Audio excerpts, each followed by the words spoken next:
Hi and welcome to today's video by Study Unifees. Today, we will try to understand what an education in civil engineering entails and all the careers that you can partake of after your civil engineering education. So first, let's understand what civil engineers do.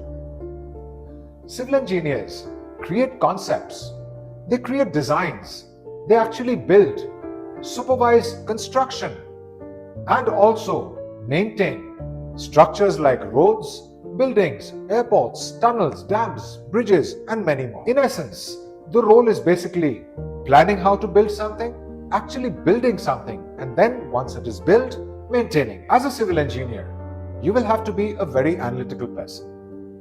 So, you will have to analyze, calculate, compile, and submit, oversee, and test. These are the core roles of civil engineers, no matter under what circumstances they're working. So what will you have to analyze? Fundamentally, you will have to create a very good analysis of long-term plans. Before you build anything, there will be plenty of surveys which you will have to analyze. You will also have to analyze maps and potential risks while building something in a place. There's plenty of data to be analyzed too, and also lots of design plans to be analyzed. So analysis is a very important part of being a civil engineer. Next, what do civil engineers have to calculate? Most importantly, they are required to calculate construction costs. That is, how much money it will take to construct something. Another role of civil engineers is to calculate how much environmental damage a structure can do and whether it can balance out with the benefits of building such a structure. In addition, civil engineers are also required to calculate the strength of construction materials like concrete and wood. Next, what do civil engineers compile and submit? As a civil engineer, you will have to compile a lot of data related to construction. You will also have to know how to apply for permits, particularly building and environmental permits. Anything that you miss, anything that you build, must be in compliance with regulations, and thus compiling compliance reports is another very important part of your duty. Civil engineers are also managers in a sense that they oversee a lot of projects. They will have to lead planning teams related to constructing a project. They will also have to lead design teams. Once a project has actually started and construction is in full swing, they will have to lead at construction sites and manage construction crews. Civil engineers also have to carry out a lot of scientific testing.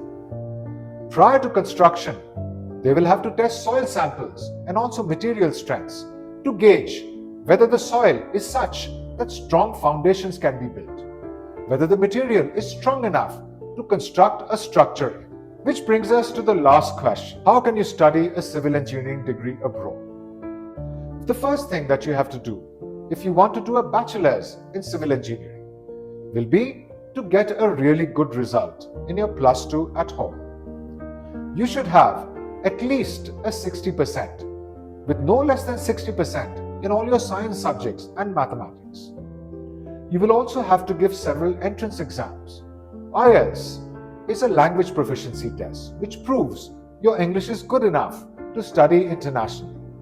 SATs is almost necessary for BE courses in the United States, but optional in other countries. You will also have to write a great college essay or a statement of purpose. This is for just about every English-speaking country. Finally, you will have to plan your student visa application in a lot of detail. Thanks for watching today's video. For more insightful videos like this, like, share and subscribe. To get your plans to study civil engineering or anything else in any country in the world, register at www.studyunifees.io.